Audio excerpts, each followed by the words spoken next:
Edna was a teacher magnet. It was clear, a great teacher magnet. Great teachers wanted to work with her. And so at that first meeting, I was a little bit disappointed, frustrated, because I had read that she was leaving Howard and going to be a consultant for a national foundation. And so I went to that meeting trying to convince her to, change her mind and work at the local public education foundation. Well, I failed at that. I gave her a blank piece of paper and I said, Edna, I'm not going to offer you any more positions. When you decide you want to come home and work in Chattanooga, just write out your job description and you are hired. And to my great good fortune, a few years later, she came and worked at the Public Education Foundation, and she's just an extraordinary person. Most of my life, I've listened to my sister Edna push in church, and we grew up in church, but centering on being better through academic achievement. And I've watched her on many cases as a teacher and then as a principal go the extra mile with students when she saw them struggling, whether academically, financially, emotionally. I've known her to reach in her own pocket and aid students or their parents for others and never ask for anything in return. All she wanted to do, and what she taught us to do, is to do our best to help lift up others. Well, I'm prejudiced here, but I believe my big sister is a loving person. She exudes love. No particular creed, color. She loves people, and she loves to see people fare well.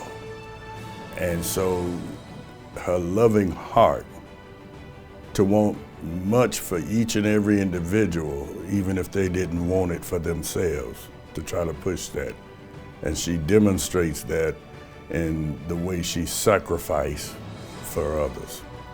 So here's the interesting thing. When you're a 14-year-old kid taking an English class from a teacher, you don't think about those teachers as being candid, right? Being people, right? Being just having their own lives and the way that they do things in the community. So as a teenager, I didn't really appreciate fully the impact that Edna Varner was having in our community outside the four walls of our school.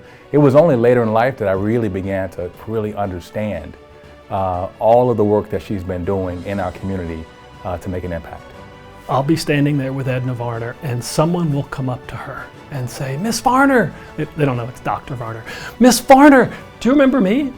And it happens over and over. She was so important in so many different people's lives. She sees them, she remembers them, and that is something that is truly a gift that she has, that she gives every day. I was with her in line at a McDonald's to get a cup of coffee.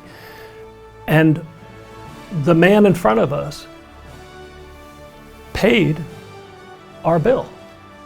And he turned around and he said, Ms. Varner, you may not remember me, but I just want to thank you for what you did for me when I was a student at Howard High School.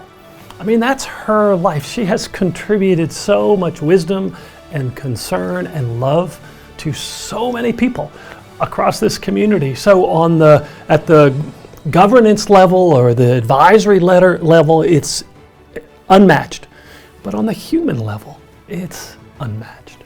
And this is hard for me coming from New Jersey, but when she speaks, I try and listen because she is one of the wisest people I've ever had the privilege of sitting with. But part of, as I see it, Edna's mantra is let's do something. It's one of the things that I think Kamala Harris's mother says, we've got to do something. And Edna will find a way to get everybody together around a set of values and beliefs and then take a step forward. And that's how you make change happen. Well, here's what I would say. There were so many things that she modeled back then, the patience that she had with us as teenagers the warmth that she showed, and even today, her sense of that service that she provides to our community and the way that she continues to show up, that is an impact to me, and I think it's impacted so many others. I always talk about, we do things in a way that will benefit those whose names we won't even know. And in many ways, I think the lessons that she's provided us. Edna, you are amazing. Every day you make such a difference in the lives of teachers and students and me and everybody at the Public Education Foundation. Thank you so much for what you've done for us, for a generation of students, and for the city of Chattanooga. You are unparalleled. You are amazing. So congratulations, Dr. Varner, and I just want to say thank you. Thank you for all the things you do in our community, things that we know that we will never see, but because you've done the work behind the scenes. And so today you get a chance to get on the stage and to receive your flowers that you so deserve. So thank you for all the energy and the time and the sacrifice that you've made on behalf of our community, and for people like me and so many others. You've made this a better community, and we've made better people.